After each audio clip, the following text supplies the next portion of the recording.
we have to treat college like a job. So, mom or dad, would you walk on the job site and ask if Johnny was attending work?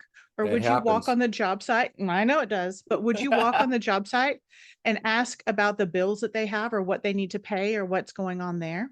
And so, if you think about college as a job, Mhm. because you have to show up, you have to do the work, you have to do all of these other things, and think about it in that format that sometimes the parents are like, "Oh, no, I wouldn't walk into the boss's office and say, 'Is Johnny doing his work?' if it was a job." They just think that school is just something different, and it's because of how we have to support them up to the matriculation date once they graduate high school, but it's a whole different arena once they leave. And that's, it goes back to what we were talking about, how we talk to our kids different from age of 0 to 3, right? And then from Mhm. 3 to 7, and then from 7, Yep. is that change of communication, that change of letting them grow and explore and do things.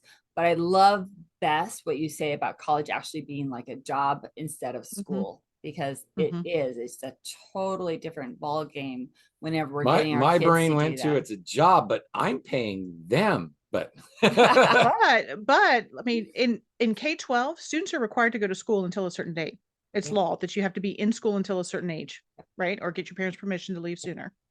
In college, it's voluntary. You have to pay to go there. That is what you choose to do. So if you don't show up, I can kick you out. And so that's why we say it's more like a job, mm, is that you have to do the work to earn the right to stay.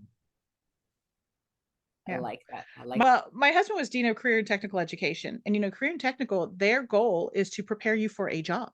Mhm. And so if you can't show up to class, if you don't do your work, if you can't work well with others, if you can't communicate, then you're not going to find a job.